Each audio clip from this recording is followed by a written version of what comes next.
Good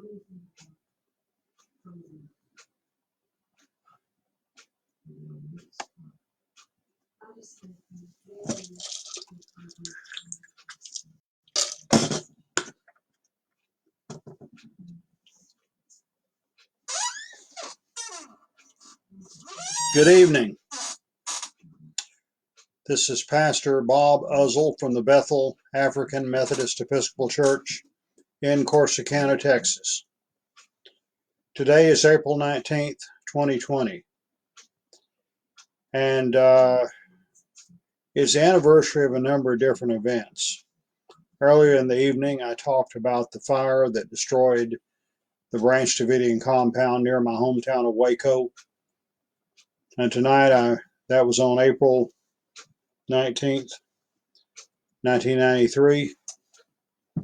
Exactly 2 years later, another tragic event, the bombing of the Murrah Federal Building in Oklahoma City, took place. I remember both dates quite well. At the time, I was living in Waco. I was working on my PhD at Baylor.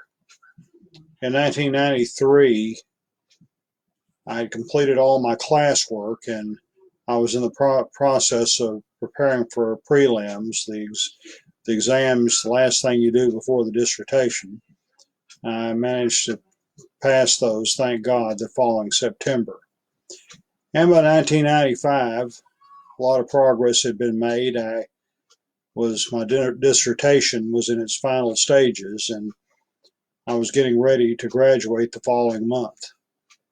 On April 19th, 1993, I had visited Mount Carmel to attend a 2-year anniversary service, memorial service, remembrance of those who died. Mount Carmel is about 10 or 15 miles out east of Waco. I was on my way back to Waco and heard on the radio about the Oklahoma City bombing. My oldest daughter, Erica, at the time was a senior at Baylor. May 13th, 1995 was a very special day for our family because Erica received her BA degree and I received my PhD degree in the same ceremony.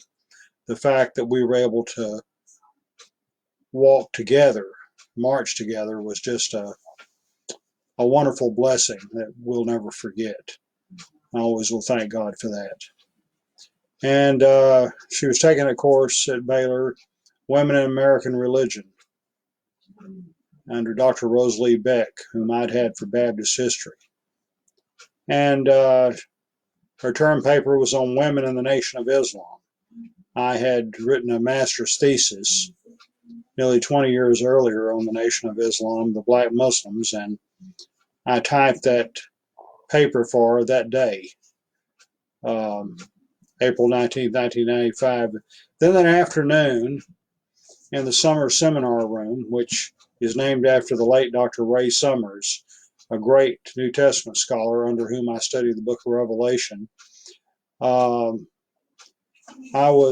had my oral exams, in which I was questioned over my coursework and my thesis, one of the last things they do before they finally put the robe and hood on you. But that was a very eventful day. I will never forget that.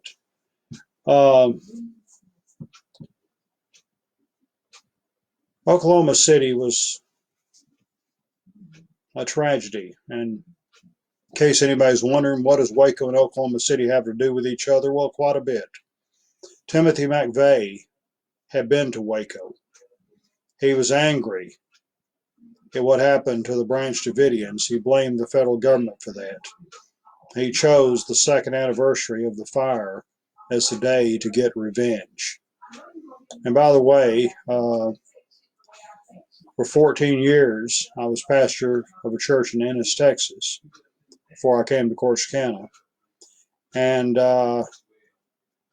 there's another connection there because it was at the Ennis Motorplex is where McVeigh bought the racing fuel used in the bomb.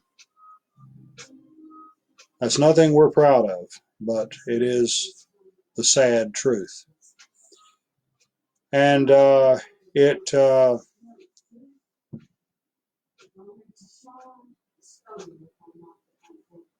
these movements certainly often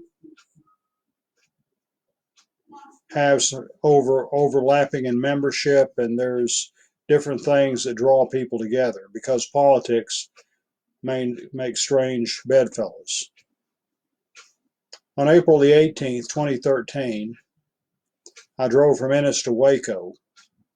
I drove through West, where just the night before there had been the tragic explosion in the fertilizer plant, and there's so many of these tragedies taking place at the same time. But I attended a symposium at Truett Theological Seminary at Baylor, in which there were several very good speakers marking the 20th anniversary of the fire that destroyed the Branch Davidian compound.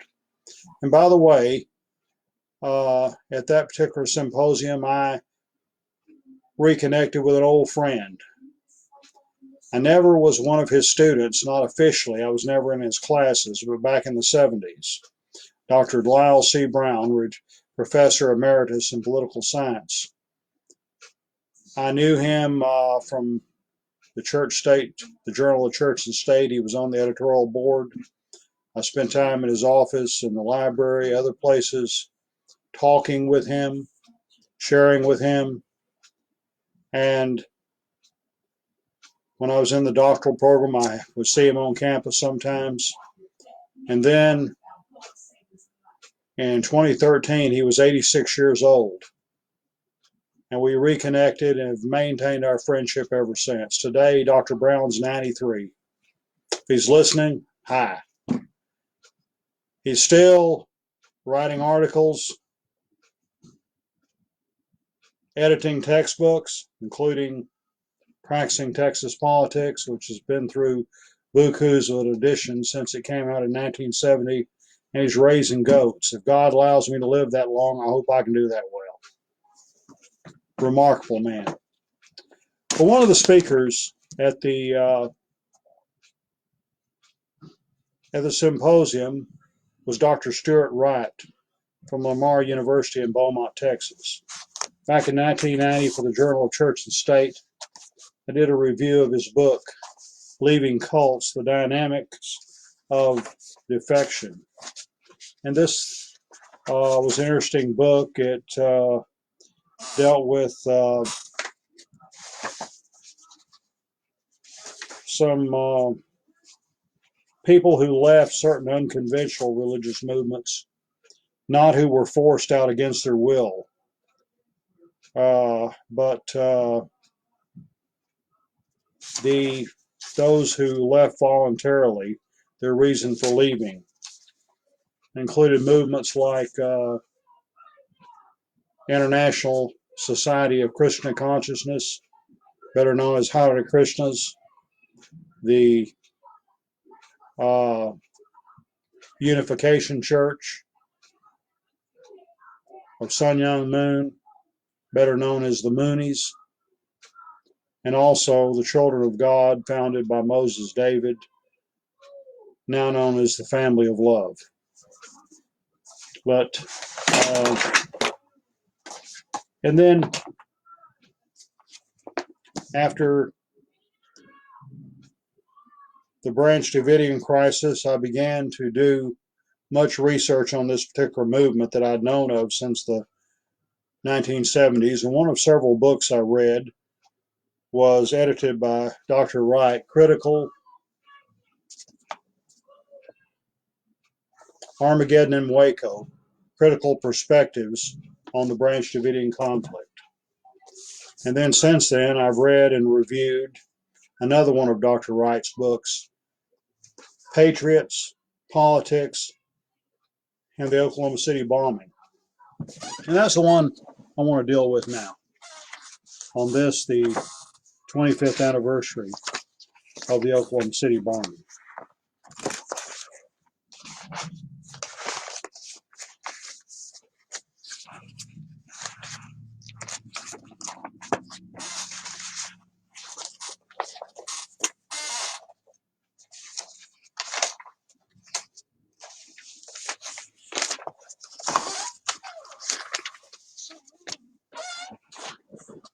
I reviewed the book in 2015 for the Ennis Daily News. When I was pastor of Wayman Chapel, I used to write quite a few articles for the Daily News, and had a wonderful ministry and a lot of fond memories of Ennis. But I knew it was time to move on in 2016. At the symposium in 2013, Stuart Wright gave a speech on the role of state militarization in the 1993 Branch Davidian conflict. The title of the symposium was Reflecting on an American Tragedy. It was sponsored by the Baylor Institute for Studies in Religion. Defense attorney Stephen Jones, who was assigned to represent Timothy McVeigh, arranged for Stuart to interview McVeigh at the Federal Correctional Institute in El Reno, Oklahoma. McVeigh had read Armageddon and Waco from cover to cover. Based on extensive research, Stuart concluded that McVeigh was part of a network of patriot insurgents who planned and carried out the bombing. And he said the lone wolf theory posited by the government has steadily disintegrated with each new revelation. You know, I've always felt that in many cases, I don't care if it's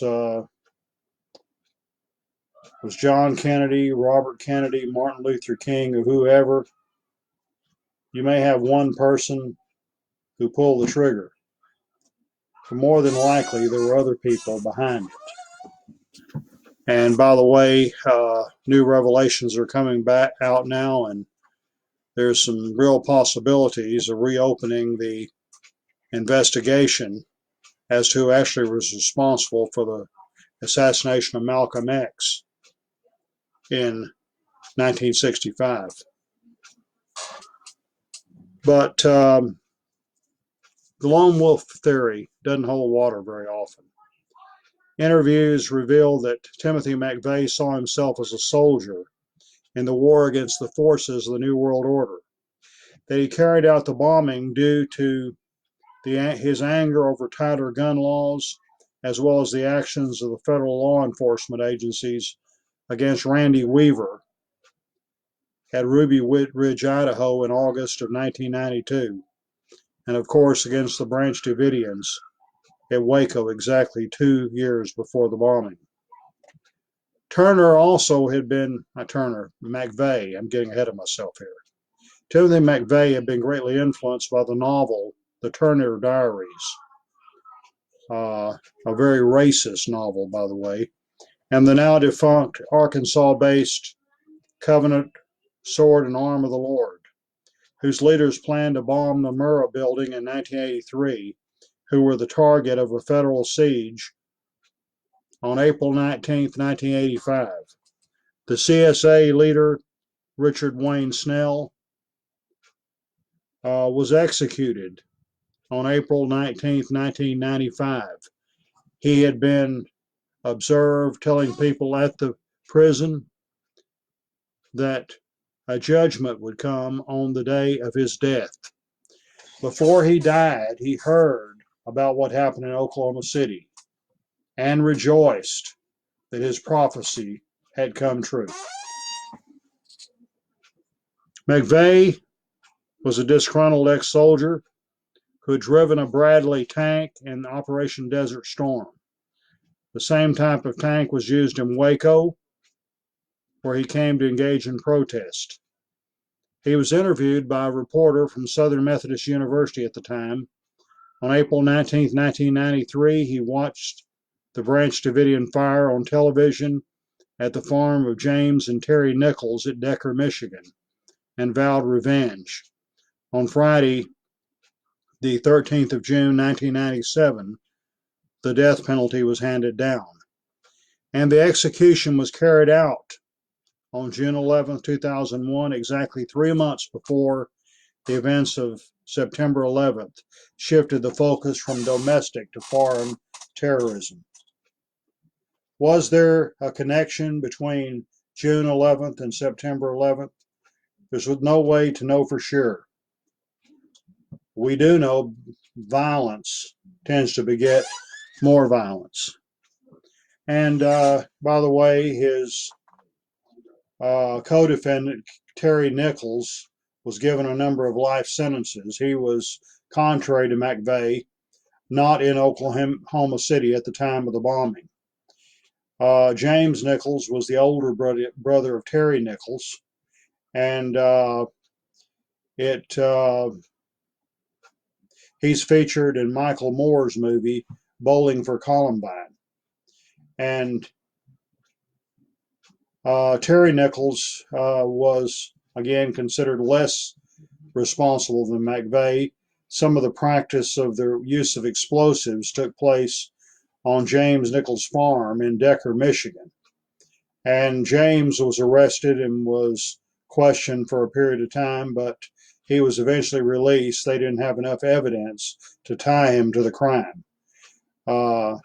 He passed away on February the 14th of 2017, and he died of cancer, and his obituary says nothing about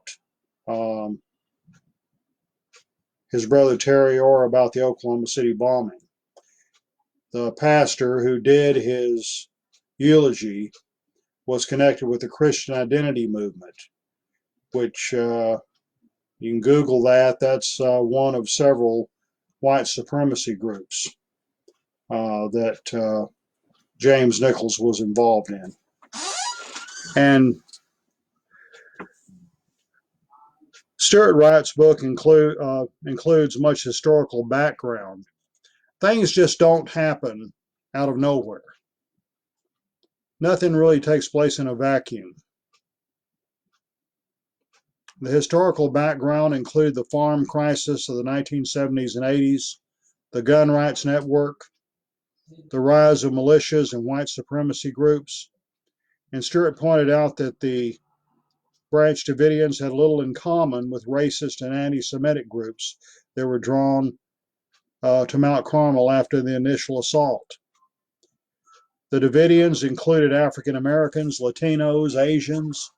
You know, it was very multicultural. And people I've known who've been associated with them say, you know, race was not an issue at all. They were one family.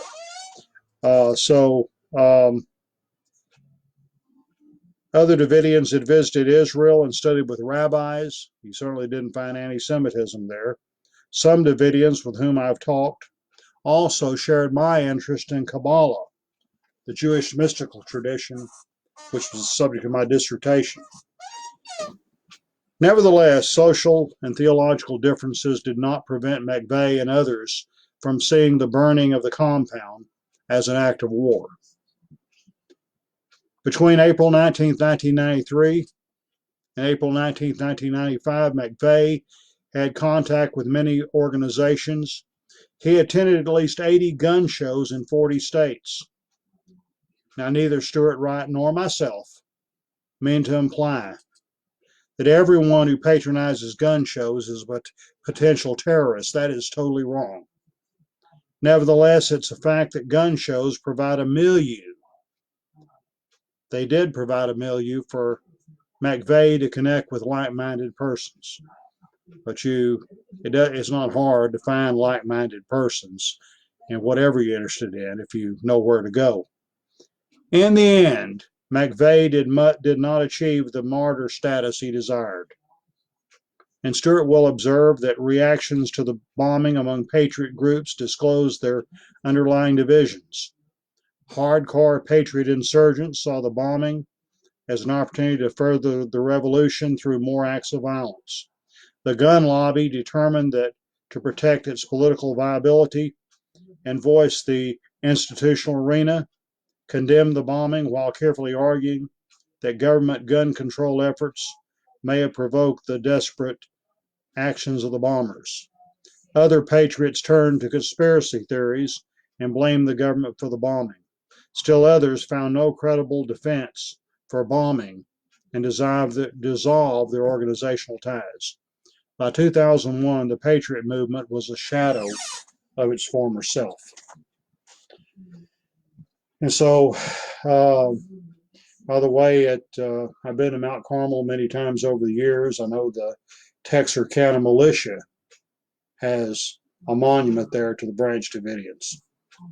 And I really don't think theologically the militiamen and the Davidians have a whole lot in common. There's some of us who are very concerned about First Amendment who were drawn to Mount Carmel. Others concerned about the Second Amendment, gun rights, were drawn there for a different reason. And again, both Waco and Oklahoma City were tragedies. Two wrongs don't make a right. And we should all strive to find nonviolent solutions to the various problems we face today. And hopefully, lessons we learn from tragedies like this will enable us to do so. Have a good evening. God bless.